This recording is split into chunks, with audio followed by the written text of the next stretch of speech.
잘 보셨습니까? 뭐예요 이게?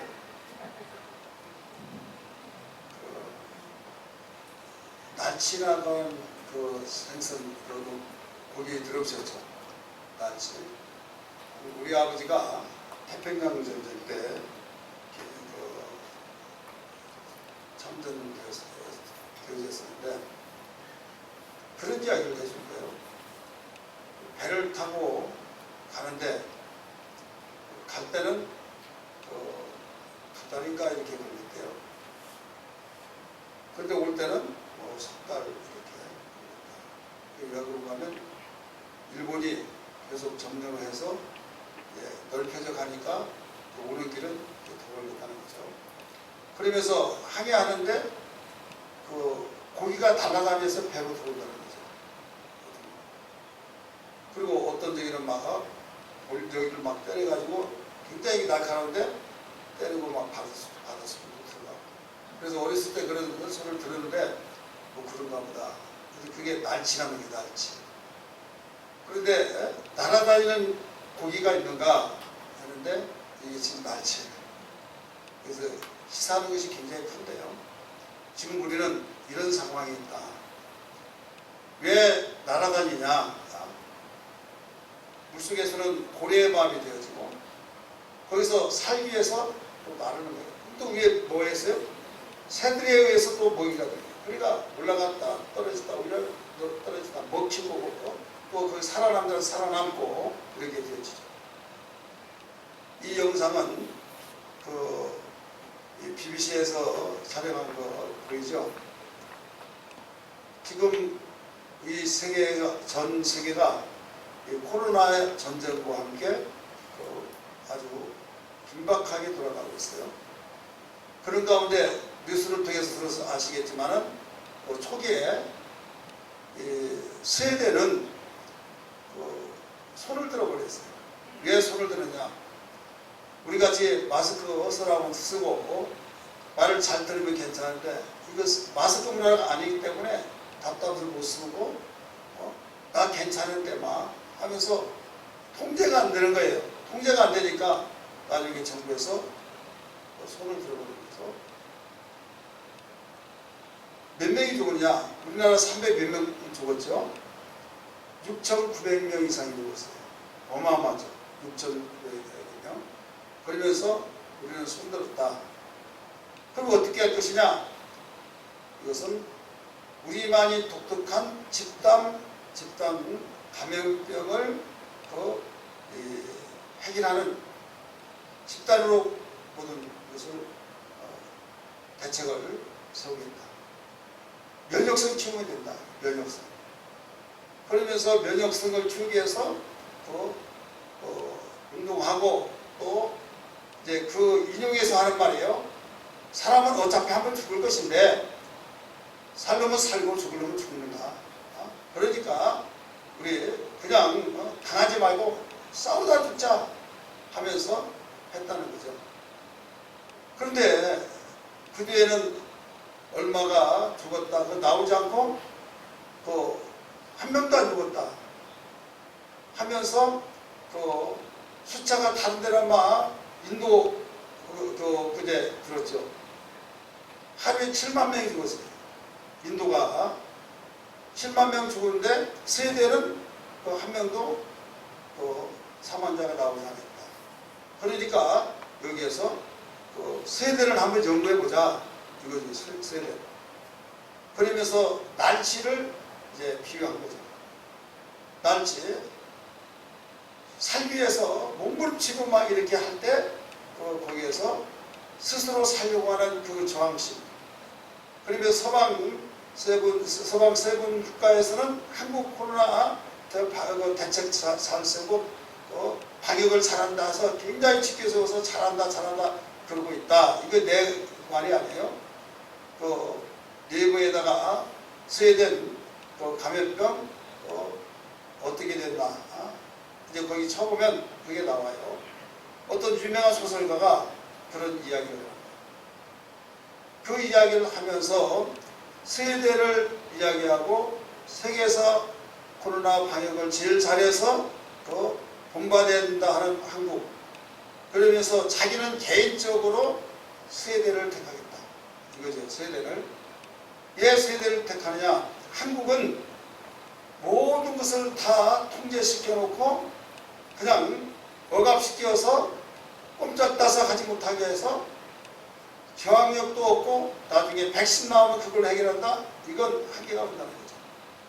그러나 우리 싸우자 해가지고 집단 그 방역 대책이 뭐냐면 저항력 키우는 것이다 해가지고 하니까 죽을 자는 죽고 살 사람은 살고만 하다 보니까 서로 안 죽으려고 하니까 그러다 보니까 바로 이기더라 라고 하는. 그래서 이제 이길 수 있는 면역력이 얼마나 한류가 테스트를 했더니 7%뿐이 안 되더라고요. 그러니까 이건 아직 안 됐다. 과학자들이 최소한도 50% 이상은 돼야하는데 7% 가지고는 안 된다. 그래도 어떤 사람들은 한국의 방역 대책을 옹호하는 서방 7개국에 거기에서 더 잘한다고 하는데 그 소설가 유명한 사람은 자기는 개인적으로 세대의 방역 대책을 나는 좋아한다. 그러면서 지금 세대를 연구하기 시작하고 있는 거예요. 연구하기. 이게 뭐냐면 지금 우리는 영적인 면에서도 바닷속에 누가 지금 으름거리고 있어요? 고래가. 위에는 새가. 그래서 살아남을 자는 누구냐? 우리 영감이 있어야 될 줄이 있습니다. 영적 무장돼야 될 줄이 있습니다. 영적 무장되지 않으면 살아남을 수가 없는 거예요. 한번 보세요. 아까 날치들 막 날아가니까 어디면 새 같잖아요. 얼마나 이 날개가 크든지 정말 새같이. 그런데 날아가다가 위에서도 공격받으니까 거기 살기 위해서 또 잠수 타고 거기서 또 얼른 가고 또 올라가고 그러면서 면역력이 막 키워진다 이거죠. 또 먹히고 해서 먹히고 막. 그럴 때 우리 영적 싸움도 그렇다라는 것을 비출 때 우리는 하나님께서 우리 인체를 모두 다 면역력을 이길 수 있는 힘을 주는데 너무 의존해 버리니까. 그래서 우리가 해야 할 것은 하지만은 너무 의존만 해도 안 된다. 그럼 우리 신장 있죠. 신장.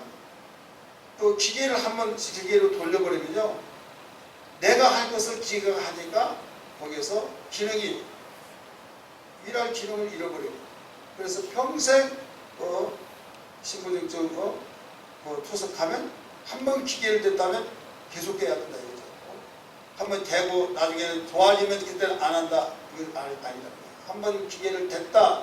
그러면 죽을 때까지 그 기계를 떼면 안 된다.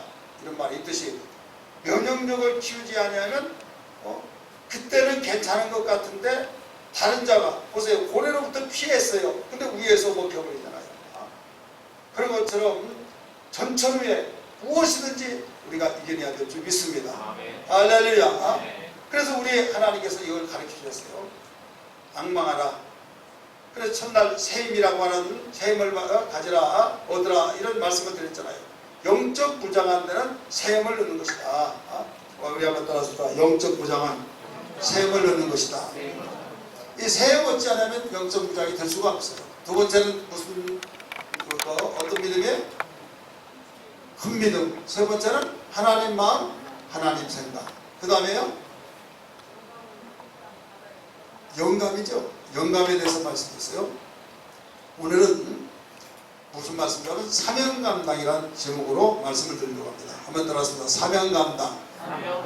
이 사명을 감당할 때 우리가 영적 무장을 하는 겁니다.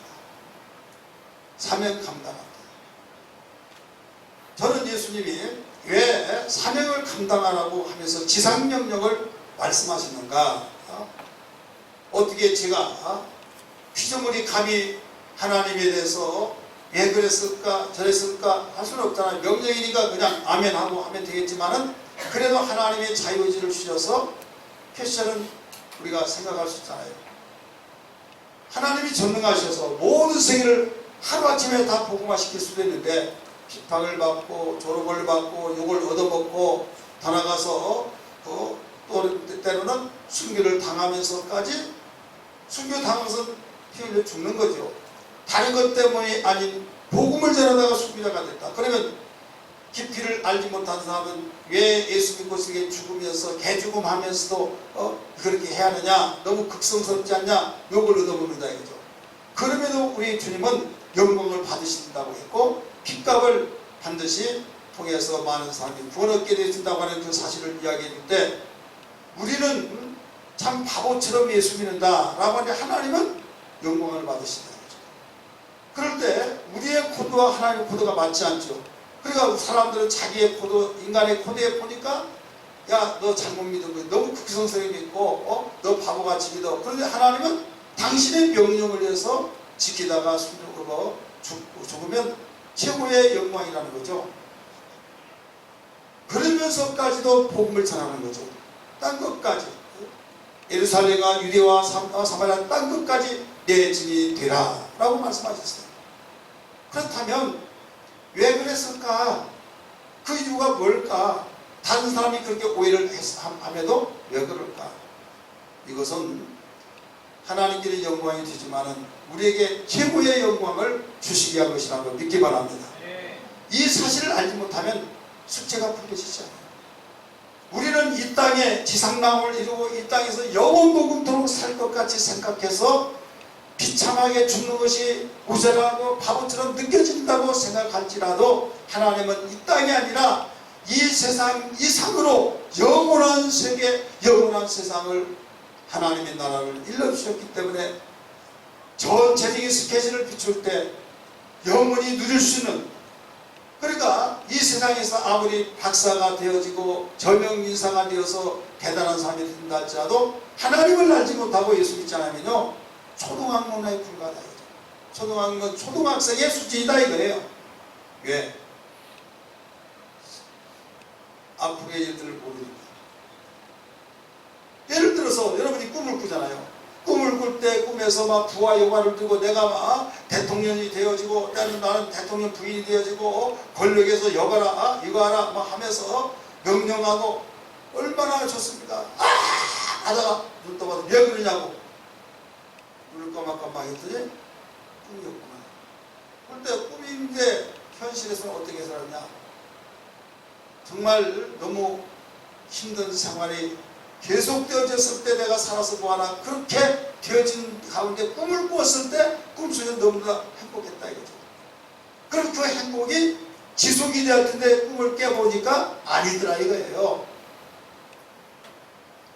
꿈과 같은 세상, 지금 분명히 현실이지만은 하나님께서 이리 오너라 했을 때 이 세상에서 잘 나가고 부와 영화를 누리고 영원토록 살려고 했던 사람들이 오늘날 눈 꺼먹꺼먹 해보니까 영원한 하나님의 통치 속에 딱 들어왔을 때 심판에 갈라놓고 너희들은 저 영원히 타는 불못에 마귀와 함께 가라 라고 한다면 어떻게 되는 것이냐. 그때는 통한들 기회를 놓쳐버린 거예요. 근데 육체는 우리가 힘들 때가 있지만은 하나님 신 기회를 얻을 수 있는 시간이라는 걸 믿기 바랍니다. 그래서 세월을 아끼라, 기회를 놓치지 말라 이거예요. 그래 우리는 예수 믿으면서 하나님의 눈으로 보는 거예요. 하나님의 눈으로 보면서 하나님의 눈으로 볼 때 너희는 이 세상에 살면서 학대하며 귀찮게 이렇게 저렇게 그런 마음을 가지고 살지 말아라. 이 세상은 나그네의 삶이다. 나그네의 삶이기 때문에 분명히 이 땅에 온 목적이 있으니 내가 너에게 부여해준 그 목적을 사명을 다하다가 내가 오라면 와라 이거예요. 그러니까 우리가 이 세상에 있는 동안은 내가 할 일이 무엇인가 이걸 알고 우리는 열심히 그 일을 감당하다가 하나님 우리를 오라 하시면 주님 앞에 다 간다는 걸 믿기 바랍니다. 그러면 내가 충실하게 잘했던 사람과 좀 다른 용어로 말한다면 농땡이 친다는 말이 있죠. 그냥 어영부영 하면서 볼 때는 하는 것 같고 안 볼 때는 그냥 생활하고, 그러면 눈가림식으로 생활하는 사람, 그리고 열심히 땀 흘리면서 일하는 사람은 바보처럼 여기고, 노가다라는 것이 있어요. 막노동하면서 노가다 그러면서 땀 흘리면서 일을 한 사람은 3대를 빌어먹는다 이런 말이 있어요. 노가다 반에서 이야기하는, 땀 흘리면서 일하는 사람은 몇 대를 빌어먹어요? 3대. 왜? 지금 땀 흘리지 않냐고 허리도 구부리지 않고 슬렁슬렁 하다가 그 어떤 책임자가 오면 열심히 한 것 같이 하다가 가면 그냥 놀고, 그래서 하루 할 것을 늘리는 거예요. 어쩌고 늘리냐? 엿가락질 늘리면 계속 늘어난 거죠. 하루 할 것을 열흘로 늘리면 열흘 그거 돈 벌잖아요. 한 달치 하는 것만 한 12달로 막 늘려버려요. 그런데 하루 그걸 한 달 할 것을 그냥 열흘 만에 다 해버린다. 그러면 일거리 없으면 너 필요 없는다 이거죠. 세상은 그렇게 삽니다. 그 사람이 지혜롭다 하죠.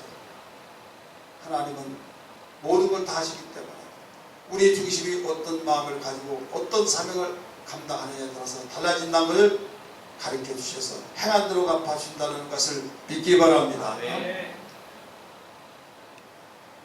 성서 지리를 가르쳤던 신학 교수가 있는데 이스라엘 키부츠라는 곳이 있어요. 농장에서 일하는. 근데 거기에 갔더니 내일 몇 시까지 와라. 어느 현장에. 그래서 이제 5분이 늦었대요. 그래서 5분 늦었으니까 뭐 얼마 안 늦었으니까 괜찮겠지 했는데 아무리 기다리더라도 사람이 보이지 않아요. 보이지 않아가지고 왜 사람이 없지? 나중에 전화를 했더니 당신 그거 못 봤냐? 무엇을 봅니까? 그랬더니 거기에 현장에 몇 시까지 오라고 거기에 팻말을 붙여놨는데 꽂아놨는데 그걸 보고 시간 딱 되면 마지막 간 사람이 그걸 빼가지고 가버리는 거예요. 그게 없습니다. 5분 늦어서 별거 얼마 안 늦었다는데 그리고 방향을 어디로 간 것도 모르고 할 일도 없고 나중에 그거 알고 봤더니 거기는 주인이 나타나서 이렇게 하는 것이나 몇 시까지 어디 현장으로 나와라. 그리고 가면 팻말을 딱 꽂아놓고 누구 어디에 일을 다 할당을 해서 거기서 하라 이렇게 하는 거예요.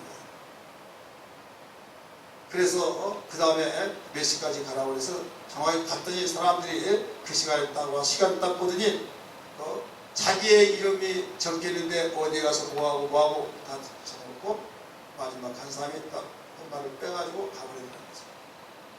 그러니까 그들은 누가 보든 안 보든 자기에게 임무가 부여지면 그걸 열심히 한다는 거예요. 보든 안 보든. 그런데 우리나라 근성은 그냥 눈에 보이면 하고 눈에 안 보이면 안 하고 노가다의 근성. 그들은 보든 안 보든 우리에게 오늘 할당량이다 이거죠. 그들은 히브리 백성으로서 하나님의 문화를 가지고 하나님이 지금 감시하신다고 하는 것을 통해서 모든 결과를 보고 나중에 그를 인정하는 거죠. 일본 사람이 일을 시키는데 얼마나 아무리 하더라도 할 때는 열심히 하는 것에 가서 보면 실적이 없더라 이거죠. 그래서 나중에 안 보이는 데서 봤더니 자기가 가고 난 게 높은 데서 봤더니 완전히 야 갔어 하면 시작하더니 눈에 보이지 않는 순간부터 완전히 그냥 불어서 자고 담배 피고 뭐라고 하고 하더니 나중에 또 한번 순찰을 하는데 야 왔어 그러니까 팍 하더라고요. 하고 그래가지고 이 민족은 이렇게 해서 안 되겠구나. 그래서 할당을 줬대요. 이 정도 하면 너도 오늘 끝. 이 정도만 하라. 그래서 할당을 다 해놓고 일을 시켰대요. 그랬더니 정말이요? 정말이다 그랬더니 하루 할 것을 해라는데 시작 딱 했는데 나중에 한 2시간 되니까 가더란 거예요. 다 했냐고. 다 했다고. 한번 가보자고. 걷다가 다 쳐버리더래요. 그래가지고 나중에 봤더니요. 할당을 시키면 죽을 것 같아서 못하고. 왜? 죽기 살기로 하니까 막 금방 해치워버린다는 얘기죠. 할당을 안 시켜줬더니 농땡이를 쳐서도 그거 불쌍해서 못 보겠고 어떻게 할까? 이런 이야기가 있습니다. 우리는 하나님께서 왕의 명령을 가지고 우리 주님을 통해서 사명을 부여받은 걸 믿기 바랍니다. 일한다는 것이 얼마나 중요한지 몰라요. 여러분, 일이 나에게 행복이요, 일이 나에게 맛을 만들어준다는 걸 믿습니까? 할 일은 많죠, 일꾼은 적죠. 그럴 때 열심히 일하는 거니까 거기에 놀고 일하지 않고 살아간 사람은 참 복 많다라고 저는 생각하는 그 시대가 있었어요. IMF 이전에. 저는 성경에 일한 것이 얼마나 복인 줄 알아라, 일한 것이 진짜 복이다 하면 인정을 안 해요. 뭐가 그리 복이라는 거죠. 손에 손끝에 물 하나 붙이지 않고 손이 곱디 고와가지고 정말 그 남자 손이 여자 손까지 그런 사람들이 복을 많이 받고 그거 부러운 사람이지, 뭐 일 많이 한 사람이 복이냐? 믿지를 않는 거예요. 그러다가 IMF가 또 터졌어요. 그 뒤로부터 하루 이틀이죠. 집에서는 잘 다녀오겠다고 하면서 갑니다. 또 시간 맞춰 갑니다. 왜 돈이 들어오지 않았어요? 왜 돈이 들어오지 않느냐? 거기에 해고됐으니까 안 됐죠. 그러다가 나중에 발각이 됐어요. 그럼 지금까지 거짓말로 왔다 갔다 했냐고. 그렇게라도 해야지 어떻게 하겠냐. 그러면서 일이 이렇게 중요한 걸 잊지 않았다. 일이 이렇게 중요하고 이렇게 행복한 걸 잊지 않았다. 지금은요, 일거리가 있다는 자체를 행복하고 정말 복이죠. 정말 나는 행복하죠. 이 일이라도 하지 못해서 얼마나 많은데요. 이런 분위기가 조성이 돼서 다 인지를 하고 있지만은 옛날에 그렇지 않았다. 왜 그건 인정하는데, 하나님께서 우리에게 맡겨준 사명인데 이 사명을 감당한 것이 얼마나 큰 축복이요, 얼마나 큰 우리에게 행복이란 걸 알아야지 않겠느냐 이거죠. 믿으시길 바랍니다. 자, 사명 감당한 것은 그냥 사명 감당한 것이 아니에요. 일단 예수를 믿어요. 우리 앞에 나서 예수 믿고, 자, 예수를 믿었으면 이제 사명 바로 주는 거 아닙니다. 성장이 돼요. 성장. 우리 앞에 나서 성장하는 그 사람에게 사명을 맡깁니다.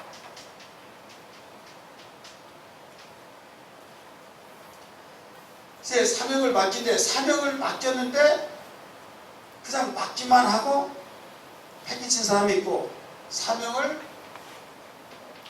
감당한 사람이 있어요. 감당.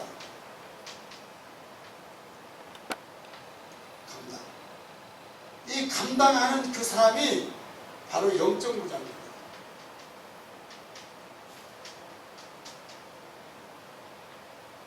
믿으시길 바랍니다. 예수 믿으면 행복이 시작돼요. 예수 믿으면 이 땅에서 복받아요. 예수 너는 생명이요, 예수 소망이요, 예수 믿으면 행복이 시작되네.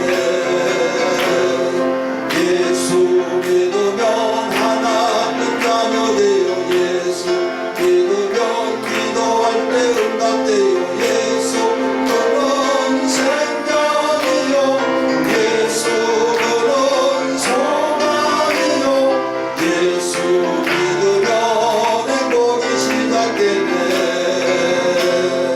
예수 믿으면 이 세상 떠날 때에 예수 믿으면 천국에 들어가요. 예수 그는 생명이요, 예수 그는 소망이요, 예수 믿으면 행복이 시작되네. 할렐루야. 자, 사명을 우리가 하나님 주신 거예요. 자, 예수를 아무나도 믿나요? 아니잖아요. 하나님이 택하시고 부르셔서 겸손하게 그 복음을 듣고, 우리 복음을 바로 듣고 믿는 사람이 여러분 예수를 믿는 거예요. 근데 여기에서 반드시 어떤 사람이 이렇게 복음을 듣고 믿느냐? 겸손한 자예요. 우리 한번 따라서 겸손한 자. 근데 여기서 누가 역사하느냐? 성령께서. 우리 한번 따라서 성령께서. 그래서 고린도전서 12장 3절 보면 예수를 주라 신한 자는 하나님의 영으로 하지 않고는 예수를 주라 신인할 수가 없다고 그랬어요. 그러니까 성령의 역사를 통해서만이 예수님의 그 복음의 말씀을 듣는다 이거죠. 아멘 할 수 있다 이거죠. 믿으시길 바랍니다. 그래서 주님은 성령을 받으라 가르쳐 줬잖아요. 그래서 이 하나님의 말씀을 들었던 사람, 이 사람을 다른 말로 하면 거듭났다. 우리가 탄생된 거예요. 출생됐다 이게 출생, 거듭남. 자, 태어난 사람이 성장하지 태어나지도 않은데 성장한 사람이 있어요? 태어났기 때문에 성장하는 거예요. 그래서 시작이 없이 어떻게 진행이 있을 수 있습니까? 그래서 예수 믿은 것은 다른 말로 말하면 내가 거듭났다, 영적으로 태어났다. 여러분 자녀가 태어났을 때 가정의 행사 축제잖아요. 얼마나 큰 축복입니까? 지금 내가 예수 믿고 거듭난 것은 하나님께서 하늘에서 바로 잔치가 일어난 걸 믿기 바랍니다. 내가 예수 믿고 구원받아 하나님의 자녀된 걸 믿으시길 바랍니다. 그러면 하나님께서 얼마나 기뻐하신다는 걸 알아야 된다 이거죠. 낳기 전에는 낳기만 하라 해서 낳았어요. 그러면 이제는 여기서 끝나는 것이 아니에요. 성장이 돼야 된다 이거죠. 성장. 어떤 아이는 태어나고 얼마 있지 않아서 죽어버린 아이가 있고, 어떤 아이는 계속적으로 성장해가는 수다가 있어서 성장할 때만이 부모를 기쁘게 해줄 수도 있어요. 우리의 신앙도 예수 믿고 구원받아서 출생했으면 어떻게 돼야겠어요? 성장이 돼야 된다.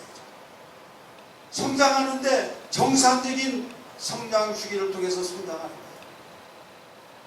계속 성장할 수 있는. 근데 성장하다가 이제 격차가 일어납니다.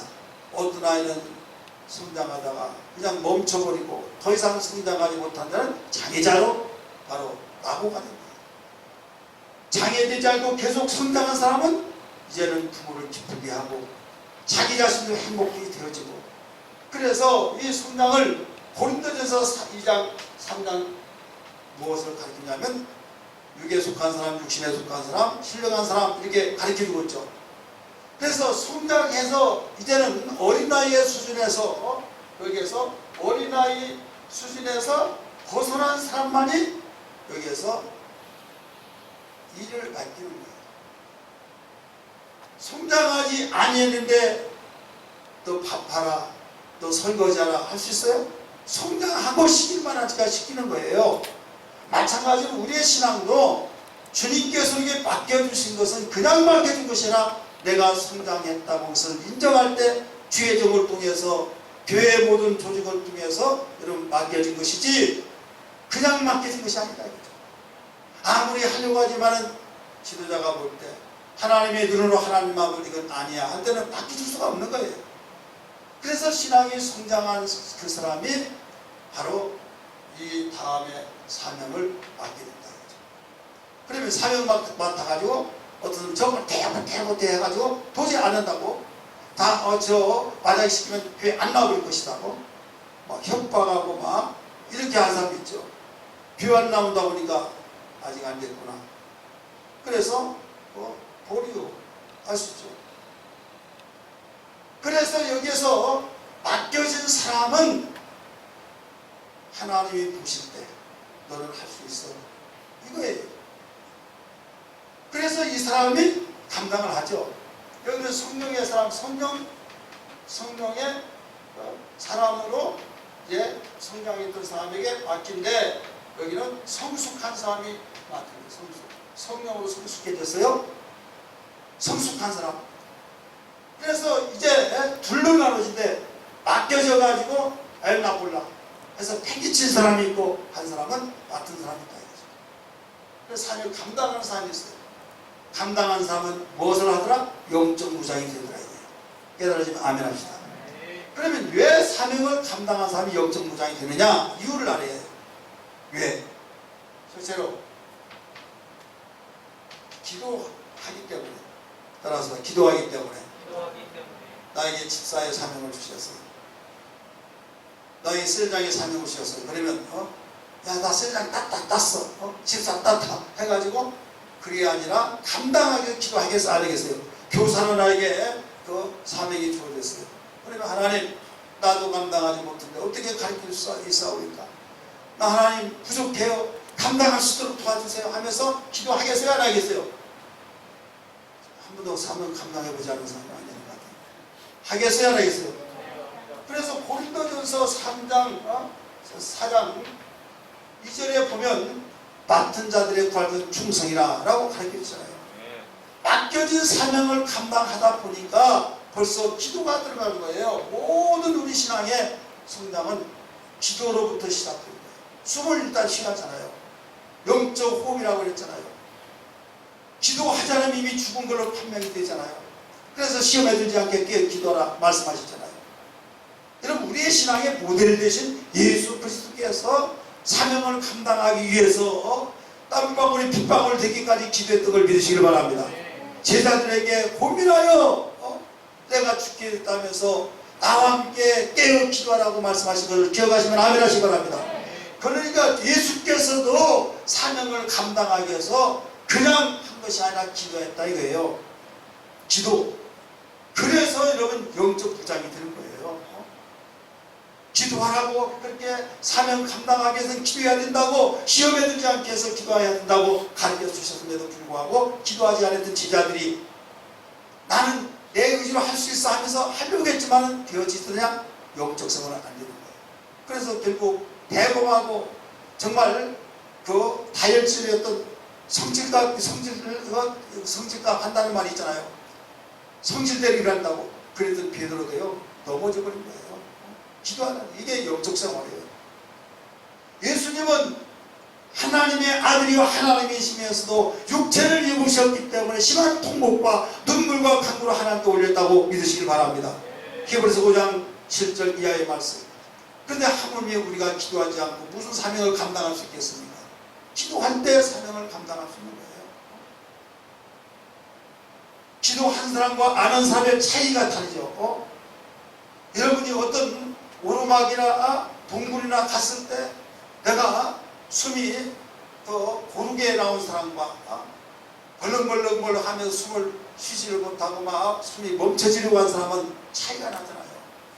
그래서 난 그 길 못 들어가. 입장료 끊어서라도 못 들어가요. 그러니까 어떤 사람이 정상적인 호흡을 통해서 모든 걸 팍팍팍팍 올라가는데 왜 그 사람 못 올라가냐? 그래서 내 기준에 의해서 얘 못 올라오냐고 하면요 섭섭해가지고 제가 앞에서 보면요 마스크 쓰라서 다 잤어요. 근데 어떤 사람은 여기까지 하는 사람이 있어요. 어떤 여기까지 통일하는 사람이 있어요. 그러면 쓰라고 막 그러면 섭섭해야 할 거죠. 왜? 나는 지금 숨이 넘어가려고 합니다. 그리고 그 사람의 심정은 바로 이 생명과 같이 여겨진다 이게. 왜? 그러니까 오직 쓰기는 쓰라는데 이게 숨이 있으니까 어떤 사람 아예 이러고 있어요. 그래서 여기 그대로인데 여기 이렇게 해서 어떤 사람은 끝도 없이 하잖아요. 개개인마다 차이점이 뭐냐? 건강에 관한 차이점이 있듯이 우리의 영적 건강도 마찬가지예요. 기도할 때 기도가 우리의 밑받침이 됐을 때 감당할 수 있는 거예요. 사명. 자기가 기도했잖아요. 하나님 교사의 삶을 감당케 하여 주옵소서. 주여 설장의 임무를 감당케 하여 주옵소서. 나에게 찬양을 주여 감당케 하여 주옵소서. 나의 맡겨준 사명 감당하게 달라고 간절히 기도해놓고 내 입으로 기도했잖아요. 누구에게? 하나님께. 그러면서 하기 싫을 때도 있잖아요. 인간이기 때문에. 근데 야 이놈아 너 감당하기 위해서 기도했지 않냐? 그러면 할 말이 있어요? 없어요? 없어요. 주여 하면서 하게 된 거예요. 그렇게 하고 두 번째는 이제는 기도했으니까 순종을 해야 하네요. 순종하죠. 순종이 제사보다 낫다고 했잖아요. 순종을 하다 보니까 여기에서 어떤 역사가 나타나? 체험의 역사가 나타나요. 우리 한번 따라서 체험. 자, 신앙생활에서 체험이 있는 사람과 없는 사람은 어느 식으로 차이냐? 이것은요 모태신앙으로서 아무리 10년, 20년, 30년, 40년 다녔다 할지라도 체험하지 아니하면 오락가락 해요. 고무신 신앙은 되어서 습관 또 어렸을 때부터 교회 생활을 했기 때문에 문화적인 면에서 교회는 꾸준히 나오지만은 뜨겁지도 않고 차갑지도 않고 교회는 나와요. 그런데 맹탕이다 이거예요. 근데 얼마나 오지 않았더라도 체험해버리면요 헬까다가요. 자기가 그동안에 이렇게 저렇게 살았던 거 완전히 끌어버리고 180도로 전환돼서 변화의 삶이 되죠. 뭐 때문에 그러냐? 시험 때문에. 어떤 사람은 모태신앙 최고라고 하죠. 어떤 사람은 모태신앙을 가냐? 체험이 있어야지. 저는 모태신앙도 해봤고 체험도 해봤어요. 그래서 모태신앙이 체험을 하지 아니하면 참 고무줄신앙 잡아당기면 늘어나겠는데 또 놓으면 또 들어가고 이러지도 않고 저러지도 않고 맹맹한 신앙. 그래서 모태신앙이 된 사람들은요 반드시 체험해야 될 줄이 있습니다. 체험을 하지 않으면요 교회에서 가시가 될 수도 있어요. 체험해버리면 어마어마한 정말 놀라운 보배가 될 수 있습니다. 근데 이 체험을 그냥 하느냐? 그냥 된 것이 아니라 모든 사람이 순종을 통해서 되어지는데 순종은 누가 하냐? 기도의 힘을 통해서 건강한 삶이 일하는 거예요. 여러분이 일을 하려고 할지라도 내가 숨이 가쁘다, 내가 손이 저리다, 내가 정말로 배가 아프다, 내가 정말로 나는 걸어다니기도 힘들기 때문에 못한다. 어떻게 할 수가 없잖아요. 건강치 못하면 못하는 거예요. 건강해야만 나에게 맡겨진 것을 한다 이거죠. 하면은 순종할 때 심는 거잖아요. 체험의 역사가 나타나요. 오늘 본문의 말씀 어떤 말씀이 나옵니까? 예수님이 지금 하나님께서 원하시는 그날이 그 시간이 다가오니라 제자들을 모아놓고 말합니다. 나는 하늘과 땅의 권세를 아버지께로 받았다 하면서 지상 명령을 말씀하십니다. 너희는 가서 모든 족속을 가서 제자를 삼아 아버지와 아들과 성령의 이름으로 침례를 주고 내가 분반 모든 걸 가르쳐 지키게 하라 하라고 그랬어요. 그러면서 볼지다 내가 세상 끝날까지 너희와 항상 함께 있으리라 라고 말씀하셨어요. 근데 마가복음에서는 믿는 자에게는 표적이 따르지 내 이름으로 귀신을 쫓아내며 새방언을 말하며 병든 자의 손을 언제 나으리라 말씀하셨어요. 그리고 하늘로 올라가셨어요. 올라가셨는데 제자들은 그 말씀을 듣고 나가서 복음을 두루 전팔세 마가복음 16장 20절에 보니까 나가서 복음을 두루 전팔세 주께서 함께 역사하사 이렇게 나오죠. 따라서 주께서 함께 역사하사 어떻게 할 때 함께 역사했습니까? 바로 사명을 감당하는 순종을 했을 때 역사됐다. 순종하지 아니하면 체험의 역사는 없습니다. 귀로 만들었던 하나님을 체험하는 동안에 정말 하나님 진실로 하나님의 아들의 소이다라고 고백할 수 있듯이 체험하지 않으면 고백이 될 수가 없는 거예요. 그러다 보니 이것은 이론이 아니라 내가 귀로 들었던 그 하나님이 내 마음속에 심령에 심겨져서 돌비에 새겨진 것도 어떤 몸으로 새겨진 것보다 더 강력한데 이제 돌비에 새겨진 것보다 더 신비에 강력하게 새겨지는 체험의 역사. 그러니까 힘이 생겨버리는 거예요. 영적 무장이에요.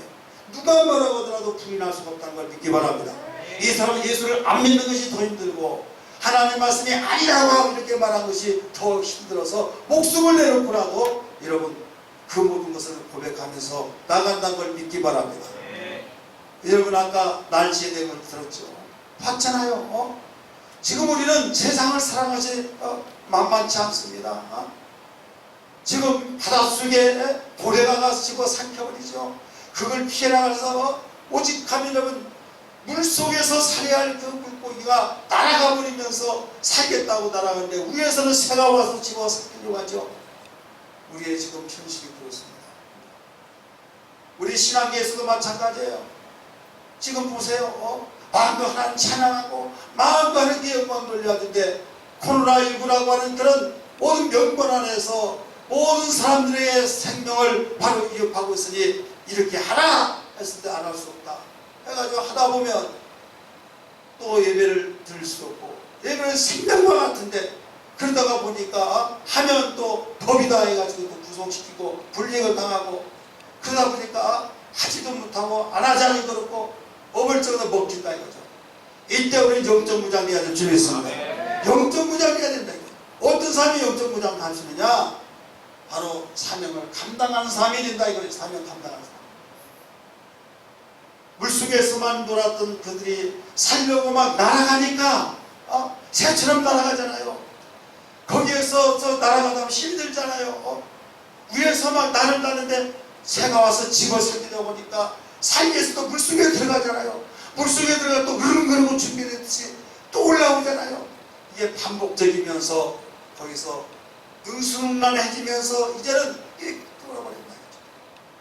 이때 하나님께서 그들은 생물학적인 측면에서 그런 가운데 힘이 약하면 죽지만은 우리는 두려워하지 말아라. 놀라지 마라. 내가 너와 함께함이라. 할렐루야. 하나님 우리 아버지가 되시고 절대자이신 하나님이 두려워하지 말라는 거예요. 다윗이 이 원리를 가지고 살아갔던 거예요. 왕이 3,000명의 수비대를 가지고 쫓고 죽었을 때 여러분 예물 죽이겠습니까? 얼마든지 거뿐하게 채워버릴 수 있어요. 그럼에도 불구하고 왕이 죽이지 못했던 이유는 하나님이 그를 철통까지 지키셨고 여기에서 기도하고 다윗이 어려움이 없어서 기도를 그렇게 한 것이라 어려울 때마다 원망불평하고 오히려 더 기도했어요. 감당하기 위해서. 그래서 순종을 했더니 얼마든지 주시자고 했는데 자기를 죽이려고 왕이 자기 앞에 죽일 수 있도록 기회를 주셨을 때 죽이지 말아라. 이는 하나님께 기름 부은 종이다 하면서 못 죽이겠잖아요. 하나님 말씀을 순종했어요. 순종했더니 하나님께서 사망의 음침한 골짜기로 다닐지라도 해를 받지 아니하고 주의 지팡이와 막대가 나를 안위하시나이다. 할렐루야. 보살피고 지키셨다. 이 무장을 이 신앙으로 무장이 되니까 강하고 담대하게 나갔잖아요. 그래서 백전백승하면서 어떤 전투에서도 두려워하지 않고 여호와여 이 전투를 하나님 붙이셨으니까 아니십니까? 내가 붙였노라. 그러면 숫자에 개의치 않고 가자 해석할 때마다 이겼어요 안 이겼어요? 이겼습니다 이거죠. 나의 힘이 되신 여호와여 내가 주님을 사랑합니다. 주는 나의 반석이시며 나의 요새. 우리 박수 치면서 부릅니다. 주는 나를 건지시고 나의 주 나의 하나님 나의 비알 바이시며 나의 번 되시라 나의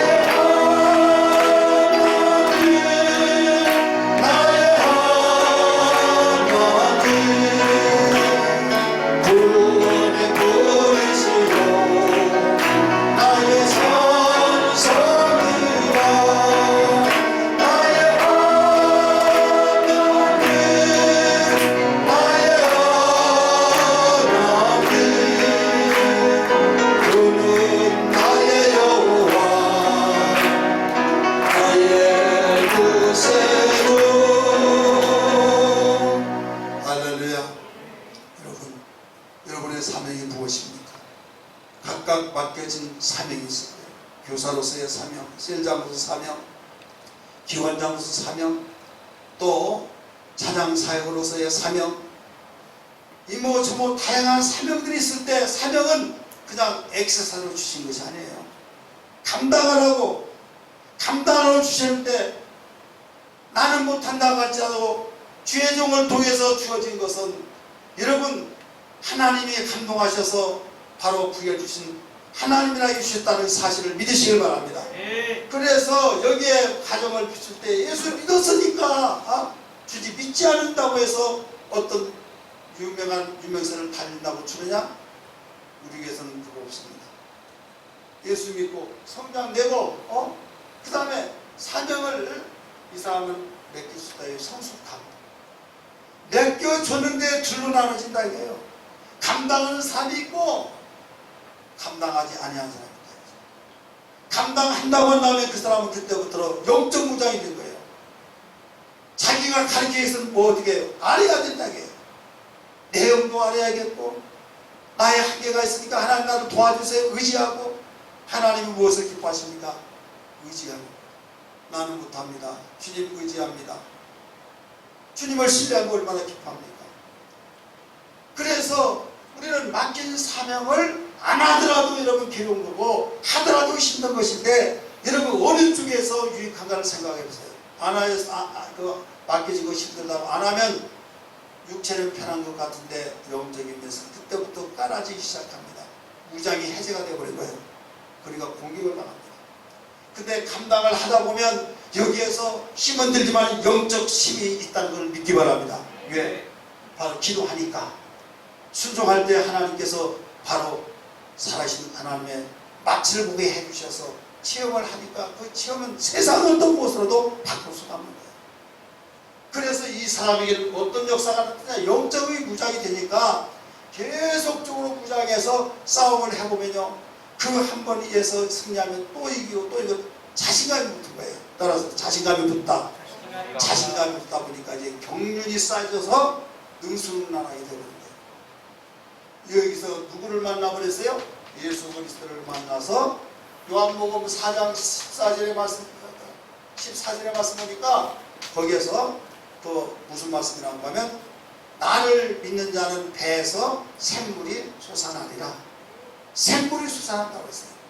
요한복음 7장 37절 38, 39절까지 말씀 보니까 거기에서 생수의 강이 흘러나리라. 예수 그리스도를 체험해서 그분을 믿고 의지할 때 한 번으로 끝난 것에 계속적으로 흘러난다 이거죠. 그래서 영적 무장이 되어서 복수가 날개 같이 새 힘을 얻게 되어지고 그 힘으로 환경을 풀어가고 열어가고 어린 역경 중에서 다른 사람은 어떻게 사나 저 사람은 끝났다 망했다는데 망하지 않고 역전시켜지는 역사, 이것은 믿는 자만이 아는 비밀인 걸 믿기 바랍니다. 오늘 가정에서 지금 온라인으로 예배드린 우리 모든 성도들에게도 사명 감당하여서 하나님의 은혜로 충만케 되어지기를 주님으로 축원합니다. 영적 무장 되기를 주님으로 축원합니다. 할렐루야.